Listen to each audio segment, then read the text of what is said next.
Hi, Lisa DeHart here. And in today's video, we're going to look at Competency 4 in the ICF Competency Framework, Cultivates Trust and Safety. So let's get into it.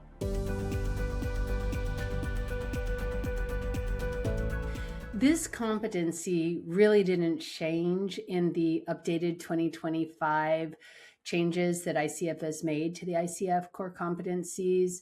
While other competencies had been clarified a bit or expanded on, trust and safety has remained largely the same. So what we're going to do is really look at what it says and then how it's demonstrated.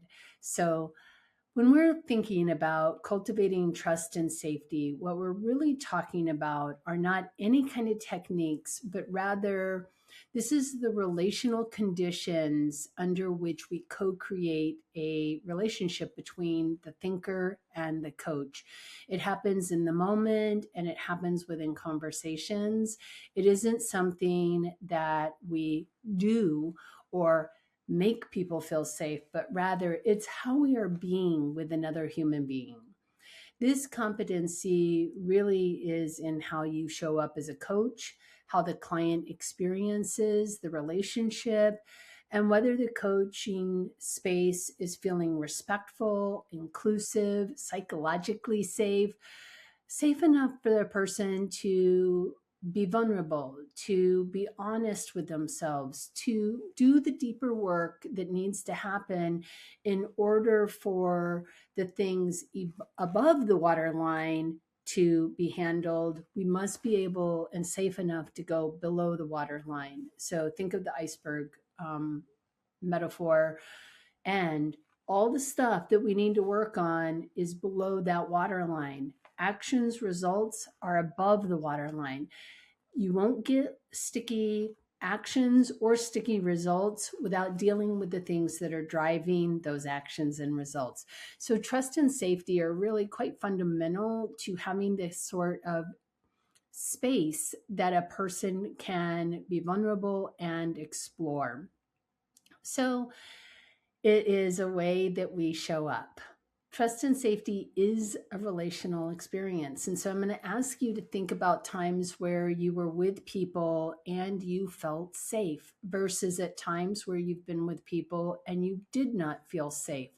Some of the things that are different between being around people where it feels safe versus people who do not feel safe are things like not feeling judged, being accepted for who you are, being able to really share an idea and have the other person engage with that idea and not just not care, not being directed or controlled in any way. I mean, these are just sort of fundamental things that we look for in any relationship, but in a coaching relationship specifically, the way I think about it is this: how many relationships do you have where you are really not judged and accepted for who you are, and nobody has a horse in this race of your life? So whether or not I want this for you, if you don't want it for you, I'm not going to be trying to steer you in a particular direction. And for most of us, even though we may have people who love us around us, we don't have very many people who have zero horse in our game. They just don't often exist because people are reliant on us for the life that they live. And so, if I decided I wanted to move to Tahiti and live on the beach, it may impact the life my husband is experiencing. He might like it better, I don't know, but he has a thought on it. Whereas a coach, if I'm trying to make this decision, has no attachment to my outcome. So it creates a really safe space for me to not feel judged, to have an opportunity to work through things fully without having other people's opinions coming in on me. So in this way, in coaching, trust is very much co-created. Safety is experienced by the thinker. And ultimately, only the thinker can decide and determine whether or not they feel safe. So they're the only ones who get to decide if trust exists, if safety exists.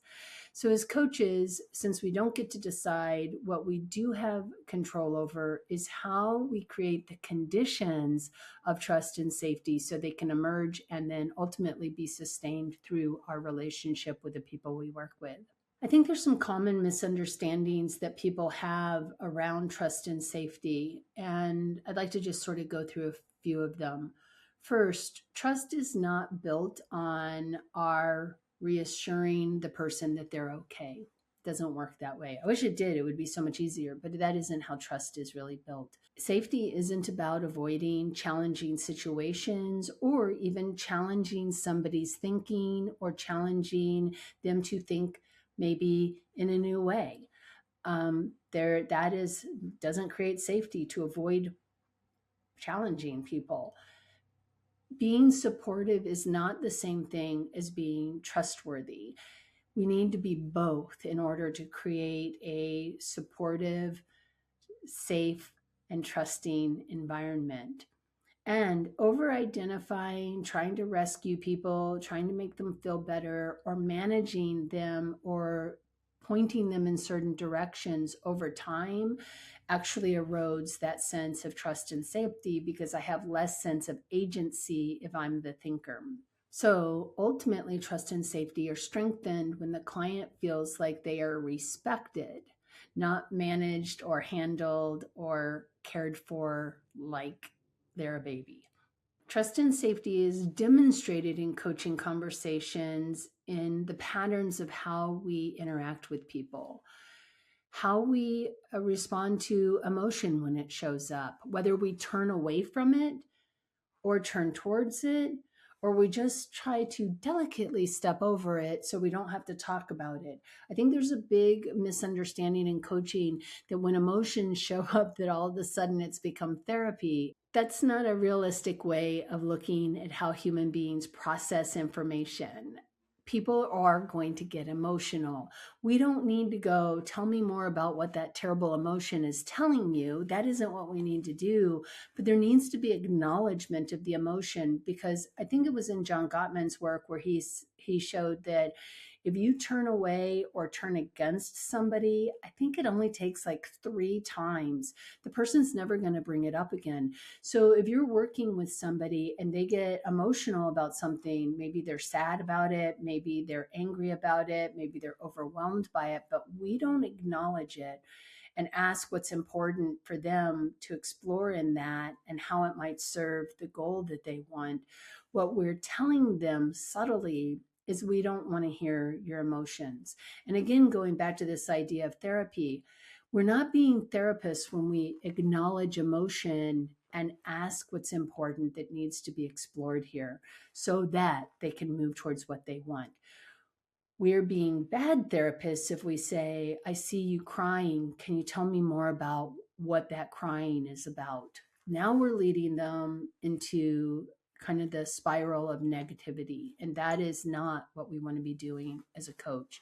So be mindful of how you respond to the emotions that show up in conversations. I think also differences in culture and identity and how they're handled in our relationship. I mean, how do we acknowledge that I'm going to have a completely different life experience than maybe you're going to have? And I'm not going to want to lay my ideas of what life is supposed to be like from my personal experience, my beliefs, my biases, my anything, positive or negative, on top of you, because you have your own unique experience. And I can instead invite your experience forward. It's one of the reasons that I love using metaphors, is because I'm using the language of the thinker in front of me. And I personally take the stance that every human being I meet is in a very novel and unique culture of one. They may be connected to multiple different cultural identities. And so the way that I show up with fluidity and fluency around culture is to assume nothing and be curious. And I also throw out into my conversations in beginning of coaching relationships, If I ever say or do something that doesn't land well on you, that in some way hurts your feelings or you didn't like, I'm strong enough to hear that from you. So don't hesitate. I mean, you don't need to yell at me, but tell me what is going on, because I don't want to do that, and I want to do better, and I'm willing to learn. So I also put it out there, and then when people do have something to say to me, I say thank you. I really appreciate this feedback. That wasn't my intention, but I really get that that was my impact. And so, in this way, this would be an example of a moment to moment calibration in a relationship. It's going to ultimately build trust if I'm open to the other person's perspective, especially when I've done something that may have not done well for them. I think it's also how we stay grounded and centered when we're stressed out and under pressure. And again, how we handle mistakes or misattunements and acknowledge those things and repair them. And finally, I think there's a piece around that we're following the client's priorities and pace. And this is really about being client led. We create more trust and safety when we say to somebody, where would you like to go now? Versus, will you tell me more about X? One of these is asking you, thinker, to tell me where we need to explore. The other one is me, coach, telling you, thinker, where we need to explore. And this is a really subtle distinction, but crucially important to trust and safety. Excuse the quick interruption, but I wanted to make sure you knew about my monthly coaches Q&A. Join us on the third Monday of every month. We talk about all things coaching. We have coaching demos. We discuss the competencies. Really, no coaching topic is off limits. And we have an added networking event at the end of every session. So come find your people and be a part of this community. I want to see you there. And on that note, let's get back to our regularly scheduled programming. What assessors are listening for when it comes to trust and safety is more of the observable partnering behaviors. So you're going to hear things that assessors are looking for, like acknowledging and respecting the client's unique talents, insights, and work within the coaching conversation. So they're listening to whether or not the client is being treated as whole, capable, resourceful, creative, that the coach is acknowledging, that sounded like an insight. What would you like to do with it? Where we are acknowledging an awareness. I think at the PCC level, especially, we might even put on that sounded like an important insight, but yet this has our inherent bias of whether it's important or not. It may or may not be important. So as we're developing, also we're moving towards maybe less of our own 2 cents and a little more open-ended, such as you just shared something that sounded useful. What are you noticing in this moment? That again it does several things. It isn't just trust and safety, it's also evoking awareness and asking what the client is learning about themselves. I think also that the coach is recognizing this effort and insight without positioning themselves, the coach, as the expert. Oh, I know all about that. This da da da da da da da. But rather, we really sit in sort of the humble position of learning from the thinker and not teaching the thinker. The other ways that we show up and what ICF assessors or PCC assessors are listening for is support, empathy, or concern. So when somebody is crying or having a moment, maybe they're really angry, it isn't that we are trying to rescue them or fix them. It's okay. Everybody would feel that way. I know, it's so normal. We don't need to do any of that kind of stuff, but that we may just sit with it. And what is that crying needing to tell you right now? Or the ability to acknowledge emotional impact. What's happening here as you feel this experience? What is it telling us needs to be explored next? How might you use this? One of other times when you've experienced this that are important to recognize where you may have strengths, right? And so it is this sense of empathy, concern, and acknowledgement, but not fixing, solving, or making everything okay for people. Another thing that assessors are listening for is really the support and acknowledgement of the clients' feelings, perceptions, concerns, or beliefs. And this is important because I think sometimes coaches get kind of stuck on feelings, and it is far more than acknowledging and supporting the client's expression of feelings. It's also their perceptions, concerns, or beliefs. So when somebody has a concern, we might acknowledge that, I really hear the struggle, or I really hear X belief, or it sounds like this is how you're viewing that. How am I doing here? And what would you like to do with this awareness, if at all true? And so they're looking for the coach to really just check their hypotheses, notice things and acknowledge them, but check their work, like, is this accurate or not? Then the last place that coach assessors are really listening is in how the coach partners and invites the client to respond in any way to the coach's contribution. This is one of the most commonly missed markers. I will hold my hand up on this one. But they're really listening for coaches to invite or respond to reflections or observations, and whether the coach accepts correction, disagreement, or redirection without defensiveness. So, for instance, if somebody says something and we share, that sounds like a insight that might be important, what are you noticing? I'm making sort of an observation, but I'm also doing it in such a way that the thinker has the opportunity to go, yes, no, maybe, not sure yet. And I just roll with wherever they take us.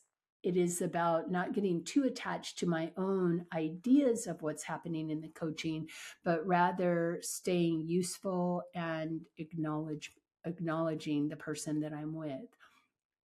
Trust and safety often becomes most visible as a not being there when something uncomfortable emerges. So when the thinker is expressing doubt, fears, or frustrations, if there's a sensitive underlying issue below the surface, when the coach is maybe noticing discomfort or withdrawal, when the coach names what they're noticing without judgment. I remember working with somebody and they shared a story that sounded really painful. It was about being fired. And I said, "Oh, as you're talking, I can really feel my heart like constricting. I don't know what your experience is. What are you noticing?" And they said, "Nope, it's not my heart constricting." I just went, okay, then where do we need to go next? What's important for us to explore here? So, yeah, I may have named what I noticed, but I'm not going to hold on to it tightly. Inviting for the thinker to determine where they want to go rather than me going, I'm pretty sure that's your heart getting tight. It doesn't matter. What ultimately ended up happening down the road was their heart was a bit broken, but they weren't ready to go there yet. And so our job is to support people to go below the waterline, but you'll never create trust and safety if you're dragging people below the waterline either. So it's not built on when everything's going easy in a conversation. It's often really demonstrated when things are difficult. And like the other competency, trust and safety doesn't stand all by itself. It's interwoven with the other competencies, with coaching mindset, our self-regulation and awareness, having a clear agreement so that we know where we're going, so that we can stop and then check in. So where do we need to go next then, as we move towards what you said was important to you? Again, this partnering, this turning it over to the thinker to make the determination becomes really important. It's demonstrated in our presence and in our listening, and ultimately in the way that we are being with another human being. So again, trust and safety, these are not like techniques you can use in coaching, but rather it is the foundation on which you create the presence, you show the presence that you have in the coaching conversation. And it supports clients to go deeper, and when you deepen thinking, you invite ahas and insights. So if you've enjoyed this video, please like, share, subscribe, and leave comments below. I love those. And on that note, I look forward to seeing you in another video. Happy coaching.